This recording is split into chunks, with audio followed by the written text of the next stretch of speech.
Hi dears, today we will be starting a new topic, analysis of simple AC circuits.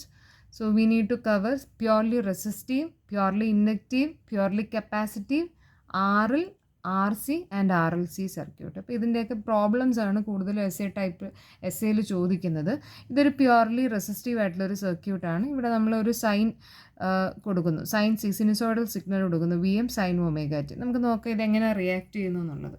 So V is equal to VM sin omega t ആണ്. I എന്താണ്, നമുക്ക് V by R എന്ന് ചെയ്യരുതോ? അപ്പോൾ VM sin omega t by R.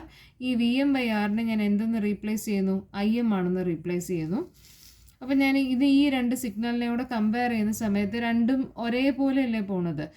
അപ്പം എനിക്ക് പറയാൻ പറ്റും they are in phase. Okay, they are in phase. അതായത് ഇത് തുടങ്ങുന്ന പോർഷനും ഇത് എൻഡ് ചെയ്യുന്ന പോർഷനും സെയിം ഇതിൽ തന്നെയാണ് സംഭവിക്കുന്നു. അതുകൊണ്ട് നമുക്ക് ഇതാണ് എൻ്റെ ഈ കളറിൽ ഞാൻ വരച്ചേക്കുന്നത് എൻ്റെ VM sin omega t ആണെങ്കിൽ എൻ്റെ IM sin omega t ആണ് ഞാൻ ഈ ചെറുതാക്കി വരച്ചേക്കുന്നത് കേട്ടോ.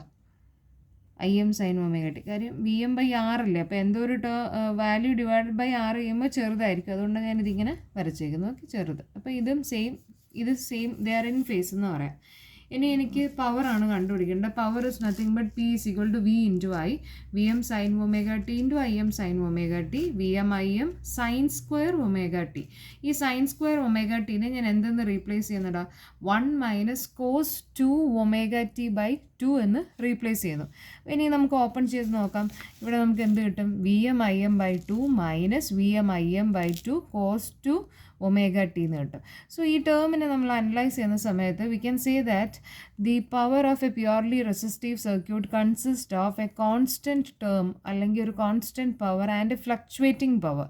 ഫ്ലക്ച്വേറ്റിംഗ് പവർ എന്ന് വിളിക്കാൻ കാര്യം എന്ന് വെച്ച് കഴിഞ്ഞാൽ ഇവിടെ ഈ cos 2 omega t ഇട്ടു എന്ന് വെച്ച് കഴിഞ്ഞാൽ എന്താ, ടിയുടെ വാല്യൂസ് മാറുന്നതിനനുസരിച്ച് ഇപ്പോൾ cos 0 ആവും, പിന്നെ cos pi by 2 ആവും, പിന്നെ cos 180 ആവും, 270 ആവും, 360 ആവും. മനസ്സിലാവുന്നുണ്ട്? അപ്പോൾ അത് ഫ്ലക്ച്വേറ്റ് ചെയ്തുകൊണ്ടിരിക്കുക.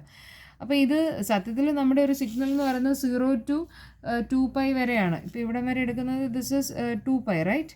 ഇത് 0 ആണ്. അപ്പോൾ 0 to 2π ഒരു ഫുൾ സൈക്കിൾ നമ്മൾ കൺസിഡർ ചെയ്യുന്ന സമയത്ത് ഈ cos 0 1 ആണ്, മൈനസ് കോസ് 360 വരും. അപ്പോൾ എന്തായാലും 0 to 2π ചെയ്യുന്ന സമയത്ത് ഈ കോസിൻ്റെ ടേം, കോസിൻ്റെ ടേം അല്ലെ ഫ്ലക്ച്വേറ്റിംഗ് ടേം വിൽ ബി 0.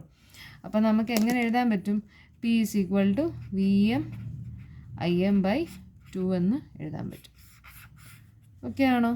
ഇനി നമ്മൾ ഓൾറെഡി ഇത് ഞാൻ ജസ്റ്റ് ഒന്ന് പറയുന്നേ ഉള്ളൂ.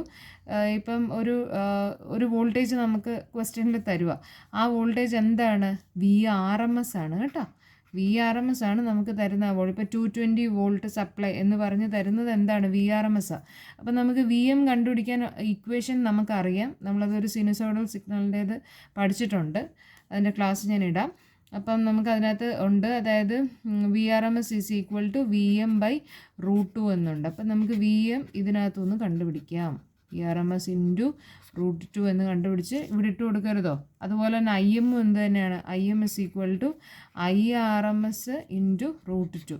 ഈ ഇക്വേഷൻ ഇത് നമ്മൾ ക്വസ്റ്റ്യൻസ് ചെയ്യുമ്പോൾ നമുക്ക് യൂസ്ഫുൾ ആയിരിക്കും. അപ്പോൾ ഇതിനകത്ത് ഇത്രയുള്ള analysis of simple AC circuit using purely resistive circuit.